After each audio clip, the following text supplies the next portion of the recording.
అయితే ఇంకా other activities అయితే ఏ విధంగా మీరు అన్ని చిన్నప్పుడే బాగా నేర్చుకున్నారు. ఆ తర్వాత మీరు ఎడ్యుకేషన్లో కూడా అంతే నంబర్ 1 అసలు. అంటే ఉస్మానియా ఇక్కడ హైదరాబాద్లో పుట్టి పెరిగింది. ఉస్మానియాలో ఎంఏ చేశారు, కంప్యూటర్ కోర్సులు చేశారు, ఆ తర్వాత సాఫ్ట్వేర్ కూడా నడిపారు.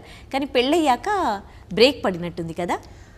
బ్రేక్ అన్ననమ్మా ఇది నేను ఇష్టపూర్వకంగా తీసుకున్న నిర్ణయం. ప్రతి రిలేషన్షిప్కి మనం ఒక టైం ఇవ్వాలి తల్లి. అమ్మా ఇప్పుడు పెళ్ళి ఎందుకు చేసుకుంటాం? ఒక జీవితంలో ఒక పార్ట్నర్ రావడానికి. ఆ పార్ట్నర్ని అర్థం చేసుకునే టైం నేను ఆ రిలేషన్షిప్కి ఇవ్వలేదనుకోండి, ఆ రిలేషన్షిప్కి అర్థమే ఉంది తల్లి. ఇంకా ఇప్పుడు తల్లిదండ్రులతో మనం ఎలా టైం ఇస్తాము? పుట్టాం కాబట్టి తల్లి చక్కగా పాలు ఇచ్చి పెంచుతుంది కాబట్టి మనకు తెలియకుండానే టైం ఇచ్చేసాం. మనం ఫ్రెండ్షిప్లో ఏం చేస్తాం? కాలేజీకి వెళ్ళినప్పుడు ఒక క్యాఫ్టేరియాలకు వెళ్తాము, ఏమన్నా కొత్తగా ఫ్రెండ్ పరిచయనప్పుడు ఏం చేస్తాం? అమ్మ ఈరోజు నేను ఫ్రెండ్ ఇంటికి వెళ్తానమ్మా అంటాం. ఎంత బిజీ షెడ్యూల్లో కూడా స్లీప్ ఓవర్స్ చేస్తారు ఈ కాలం ఆధునిక పద్ధతుల్లో. సినిమాకి వెళతాం అంటే ఆ స్నేహాన్ని పెంచుకోవడానికి మనం టైం ఇస్తున్నామా? ఇవ్వట్లేదా? ఎగ్జాక్ట్లీ. మరి పెళ్లి చేసుకున్నాక ఆ వ్యక్తిని అర్థం చేసుకోవడానికి టైం ఇవ్వాలి కదా తల్లి. ఎగ్జాక్ట్లీ.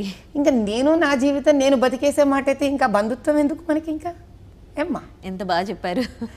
మన కోసం ఎదురు చూస్తూ ఒక వ్యక్తి ఇంటికి రావడంలో చాలా అందం ఉంటుంది తల్లి. అది అందాన్ని అందంగా మనం చూడగలిగిన ఇప్పుడు మనం ఇంటికి వస్తాము, చిన్న మాట ఎగ్జాంపుల్ అంతే.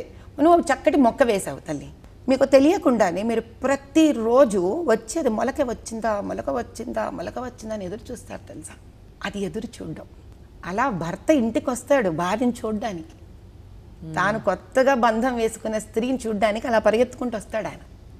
ఆ వచ్చే వేళకు స్త్రీ కనిపించడం అనేది నేచర్ అమ్మా, ప్రకృతి అదే. ఓకే. ఇందులో పోటీ పడ్డామే అనుకో, గొప్పతనం ఏం లేదు అందులో, గొప్పతనం ఏమీ లేదు అందులో, పోటీ పడ్డానికి ఏమీ లేదు అందులో. చిన్నపిల్లలు స్కూళ్ళకి వెళతారు, ఇంటికి రాగానే అమ్మ ఉంటే బాగుంటుంది అని ఎదురు చూస్తారు. అవును. అలిసిపోయి ఆ బట్టలు మార్చుకొని వచ్చేటప్పుడు అమ్మ అన్నం పెడితే బాగుంటుంది అని ఎదురు చూస్తారు. ఉద్యోగస్తుల చాలామంది స్త్రీల ఇళ్లలో పిల్లల మనసులో రోజు ఉంటుంది, ఇది ఒక పాయింట్లో అలవాటు అయిపోతుంది.